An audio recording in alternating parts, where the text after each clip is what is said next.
بسم الله والصلاة والسلام على رسول الله. السلام عليكم ورحمة الله وبركاته. مرحبا بكم البنات، على سلامتكم. وش رايكم؟ ان شاء الله تكونوا لاباس وفي صحة جيدة. اليوم ان شاء الله جيت نشارك معكم طريقة الملوخية معروفة في الشرق الجزائري.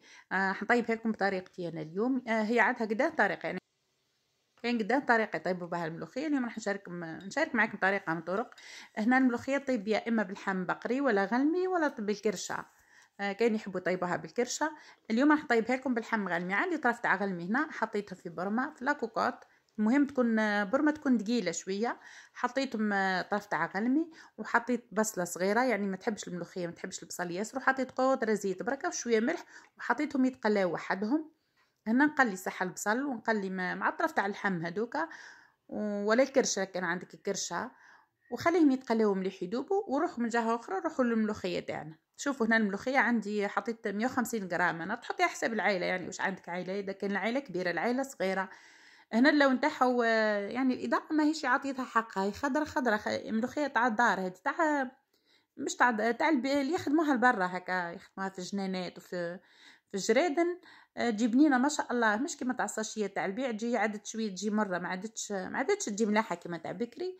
هنا نحط لها الزيت ما عندوش كيل. هنا تحطي زيت على قد ما تتبل الملوخيه تاعك. هذه الطريقه الاولى، كل واحد قلت لك كيفاه يطيبها.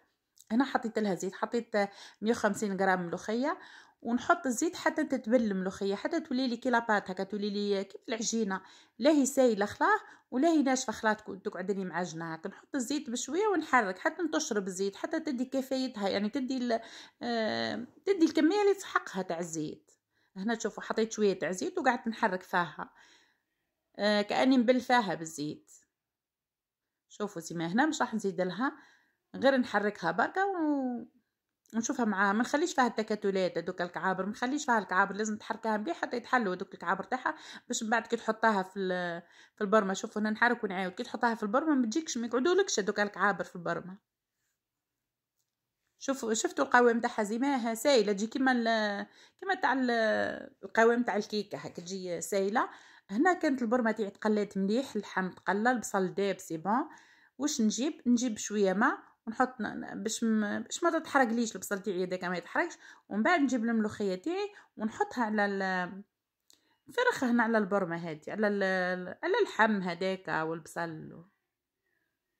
تشوفوا انا حطيت شويه ماء بركه باش ما تلصقليش، باش الملوخيه كي نحطها في البرمه تلقى هذاك شويه تاع الماء ما تلصقش في الكاع تاع لاكوكوط. خاطر الملوخيه عندها كاين حوايج هكا لازم ديريهم باش ما تجيكش مره. الاغلبيه تاع الناس عادوا يشكيو من الملوخيه، يقول لك نطيبوها وتجينا مره. كاين هنا كي تحطي الملوخيه هنا وتلصق لك في البرمه، هذيك اللصقه اللي تلصق في البرمه هي اللي تمدلها هذيك المراره. هنا حطيت لها شويه ماء باش كي نحطها في البرمه ما تلصقليش. هنا غير تتقلى شويه، مش حنقلها ياسر هكا، نحرك تحريكه ولا زوز، غير تدي شويه برك من هذوك تفات يدخلوا فيها مليح والبنه تاع اللحم واحد. ونمرقها بالماء عادي، ما نخليهاش خاطر كون نخليها تتقلى مليح تلصق لي في القاع تاع البرمه وتعطيني هذيك الطعمه تاع المروره تجيني مره شويه.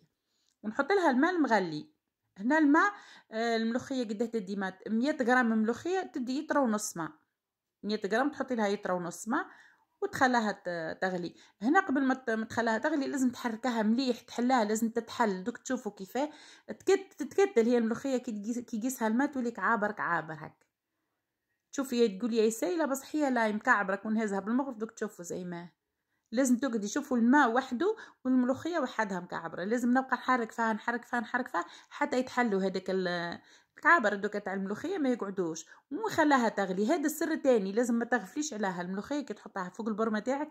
لازم 2 دقائق 3 وتروحي تضربي عليها طله وتحركاها، 2 دقائق 3 وتروحي تضربي طله تحركاها حتى نطيب، حتى تنشف وتقر زيتها كيما هكا. ها حطيتها وقعدت كل مره نحركها كل مره نحركها حتى نبدا تتخرج في الزيت تاعها.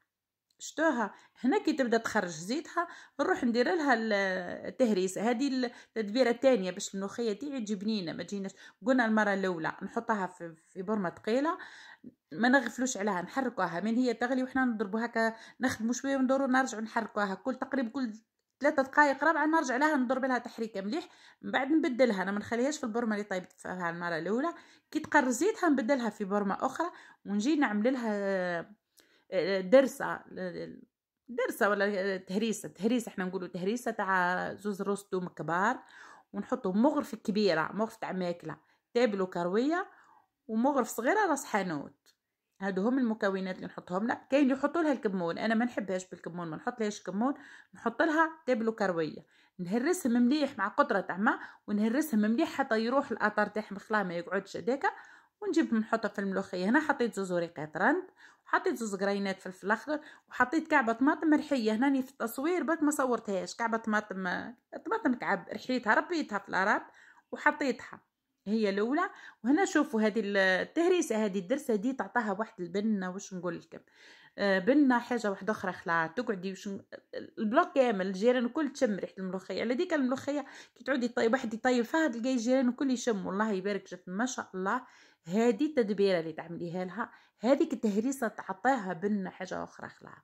وهنا كي نحط لها هذيك التهريسه تاع الثوم وتبلو كرويه ما نخليهاش تغلي، تقريبا من 2 حتى ل3 دقائق باش تقعد لي فيها الريحه تاع التوابل هذيك وريحه الثوم. هنا الملوخيه تتكلم على المطلوع، انا ما كفانيش الوقت باش ندير لها كسره مطلوع يعني كسره تخبيره. عملت رخصيص في الشتاء، هي من احسن الملوخيه في الشتاء، تتكلم على المطلوع. في الصيف عادي كي تاكلها مع الرخصيص، اما في الشتاء لازم لها مطلوع. انا عملت رخصيص بك ما كفانيش الوقت، مره اخرى ان شاء الله نعملها لكم المطلوع. وهاي الملوخيه تاعي جات ولا اروع، واش نقول لكم، وقفت على زيتها، جات بنينه عسل، ما جاتش خلافها طعمه المرور هذيك. شوفوا زي ما هنا قلت لكم ما تخليوهاش كي تحطوا لها هذيك التهريسه. ومن الاحسن يكون عندكم، انا ما عنديش، انا ما توفرش عندي الدبشه اللي هو الكزبر اخضر مش يابس. هنا حطيت في التهريسه، حطيت تابل وكرويه. التابل اللي هو الكزبر يابس، بس كون يعود عندك بشويه هكا ربطه تاع دبشه صغيره طيشوها فيها على الاخر، ولا تقصها رقيقه رقيقه رقيقه وتحطها. واش نقول لك، متمدلها ريحه عظيمه ما شاء الله هجي. بس جربوها حتى بالطريقه دي وجي ما شاء الله. برك ما تخليوهاش تلصق لكم الملوخيه، اذا لصقت في القاع تاع البرمه راح تمد المروره. هذه هي الحاجه اللي تخلي الملوخيه تجيكم مره. والاغلبيه تاع الناس عادوا يشكيو من هذه، يقول لك الملوخيه تجينا مره تلصق، خاطر البرم تاع دركا عادوا يجيو خفيف. تاع بكري طيبوها في الطاجين في البرمه ثقيله تاع الفخار، وطيبوها فوق الكانون تاع الفحم. هاي الملوخيه تاعي جات ما شاء الله ولا اروع، مزيته واقفه على زيتها، بنينه، ريحتها تهبل، ما هيش مره، جات على الكيف مع كسره رخصيص. الله الله قاطو. جربوها البنات بالطريقه دي، وما تنسونيش ديروا لي جيم واكتبوا لي تعليق، وما تنسوش الاشتراك في القناه باش هكا يوصلكم كل ما هو جديد. كل من ندير وصفه جديده توصلكم. هنا شكون اللي كيما الاغلبيه تاع مناطق الشرق الكل، الكسره كي تاكلي بها الملوخيه لازم تحلها، لازم الكسره تكون معجونه باش ما تاكلش الملوخيه اصلا بالخبز. الملوخيه لازم لها الكسره. هنا عزت لها عصره تاع قارص. عصره القارص هذيك اول حاجه راح تنقص لها ليدام هذاك تاعها، وثاني حاجه تمد لها قوه واحد اخر. تزيد كل حاجه تزيدها فيها طعم، تزيد لها في الطعمه يعني. زدت لها العصره القارص وتاكلها بالصحه والهنا وتجي ما شاء الله. البنات ما تنسوناش بالجيم كومونتير وديروا اشتراك في القناه. شوفوا الملوخيه كيف تتكل، بنه بنه بنه بنه. لازم الكسره تحليها مطلوع ولا رخصيص، تحلي وتغمسي في الملوخيه وتغطسي في الملوخيه. ما شاء الله شهيتكم في الجنه البنات. جربوها بالطريقه دي راح تجيكم ولا اروع. والى اللقاء في الفيديو القادم ان شاء الله.